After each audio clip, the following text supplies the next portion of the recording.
नमस्कार दोस्तों, स्वागत है आपका स्टेनो गुरुजी यूट्यूब चैनल। दोस्तों आज की वीडियो हम लोग प्रैक्टिस करने वाले रामधारी गुप्ता के खंड 1 का। जैसा कि आपको पता है कि खंड 1 का सीरीज चल रहा है और इस क्रम में आज हमारा 7वां वीडियो है। ठीक है, आपको दोनों टाइम में वीडियो मिल रहा है, सुबह में 7 बजे और इवनिंग में 7 बजे। तो आप लोग इसको प्रैक्टिस करिए, एग्जाम को ध्यान में रखते हुए ये सीरीज स्टार्ट किया गया है। और इस क्रम में 7वां वीडियो है, 100 की स्पीड से रहेगा। ये किताब का 100 का स्पीड रहेगा। ठीक है, एक्यूरेट 100 आएगा, जिसमें पंक्चुएशन भी शामिल किया गया है। तो सभी लोग इसको प्रैक्टिस करेंगे, मैटर को ट्रांसक्राइब करके पीडीएफ से मिलाएंगे और जरूर बताएंगे कितनी मिस्टेक आ रही है, कितनी आपकी तैयारी हो रखी है। वीडियो पसंद आए तो वीडियो को लाइक कर देना, चैनल पर पहली बार आया तो सब्सक्राइब करके नोटिफिकेशन बेल जरूर ऑन करना और अपने दोस्तों के साथ भी शेयर करना ताकि वो भी इसका लाभ ले सकें। इसके अलावा अगर आप डेली डिक्टेशन चाहते हैं तो आप चाहें तो चैनल का मेंबरशिप ले सकते हैं या हमारे पेड ग्रुप को ज्वाइन कर सकते हैं। अधिक जानकारी के लिए आप हमें मेल कर सकते हैं। हमारी मेल आईडी है studyforstenographer@gmail.com। तो ज्यादा समय न लेते हुए चलिए स्टार्ट करते हैं। Ready, 5 second, start. उपाध्यक्ष महोदय, मैं निवेदन कर रहा था कि जब हम कोई प्रश्न उठाएं तो यह देखें कि हम इसमें से कहां तक बढ़ा सकते हैं। किसी चीज़ का मूल्य क्या हो, महंगी पड़े या सस्ती पड़े, इसको हमें विशेष नहीं देखना है। गांधी जी ने कितनी ही बार हम लोगों को यह बात समझाई कि मूल्य किसी चीज़ का रुपए पैसे में क्या है। यह कोई महत्व की बात नहीं है। आप जानते होंगे कि एक वस्तु जो कि हमारे देश में बहुत सस्ती मिलती है, वही वस्तु दूसरे देश में महंगी मिलती है। इतना निवेदन करने के बाद अब मैं श्रम विभाग की जो रिपोर्ट है उसकी एक मद की ओर तुरंत आ जाता हूँ। जैसा कि पहले मैंने कहा, मैं समझता हूँ कि हमारे इस श्रम विभाग का महत्व दिन प्रतिदिन बढ़ेगा। बहुत से प्रश्न हैं जिनकी तरफ आपका ध्यान भी नहीं है। उन प्रश्नों को आपको लेना पड़ेगा। आज आपका श्रम विभाग अधिकतर औद्योगिक श्रमिकों की ओर ध्यान दे रहा है। अभी हमारे माननीय सदस्य ने जो खेतिहर मजदूरों की दशा सुधारने की ओर भी आपका ध्यान दिलाया था और बतलाया था कि आज उनकी कैसी खराब हालत हो रही है। मैं उनसे पूरी तरह सहमत हूँ। हमारी सरकार का ध्यान देहाती श्रमिकों की ओर नहीं गया है। उनकी बड़ी बुरी हालत है। आपने उनकी दशा सुधारने के लिए क्या किया है? मैं पूछना चाहता हूँ कि जो लाखों और करोड़ों आदमी देहातों में बेकार बैठे हुए हैं, उनको मजदूरी और काम दिलाने के लिए आप क्या कर रहे हैं? करीब 7 लाख आदमी नौकरियों के लिए प्रार्थी हैं। जैसा कि रिपोर्ट में लिखा है, इनके अतिरिक्त कितने ही लाखों और करोड़ों आदमी देहातों में बेकार बैठे हुए हैं और कितने ही आधी बेकारी की हालत में है। और श्रम विभाग उन बेकारों और आधी बेकारी वालों की संख्या पता लगाने में असमर्थ है। उनकी संख्या हमको कहीं नहीं मिलती है। मेरा निवेदन यह है कि हमारे देश में बेकारी बहुत अधिक है। जितना अधिक हम बेकारी को दूर कर सकें, उतना ही अधिक हम अपने देश और समाज को सुखी बनाएंगे।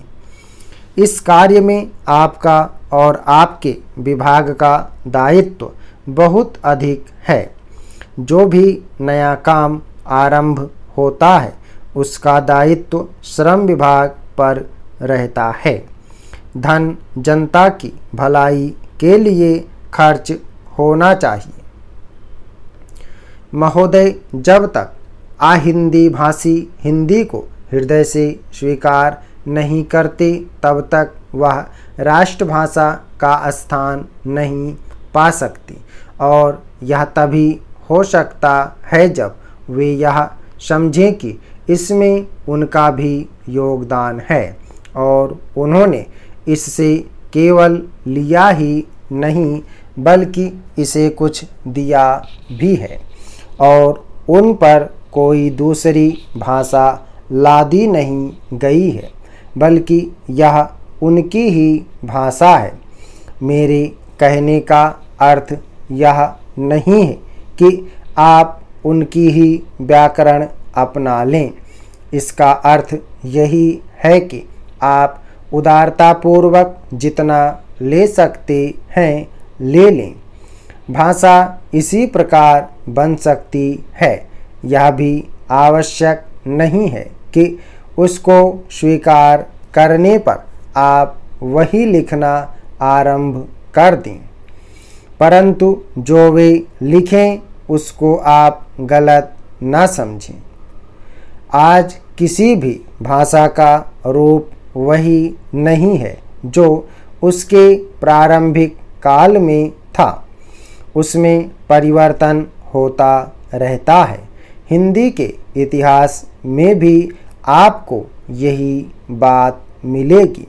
मैं हिंदी का कोई विद्वान नहीं हूँ, पर मैं अपने अनुभव से कह सकता हूँ कि उसमें भी पिछले 500-600 वर्षों में बहुत अंतर पड़ा है तथा पहले की और आज की हिंदी में काफ़ी अंतर है।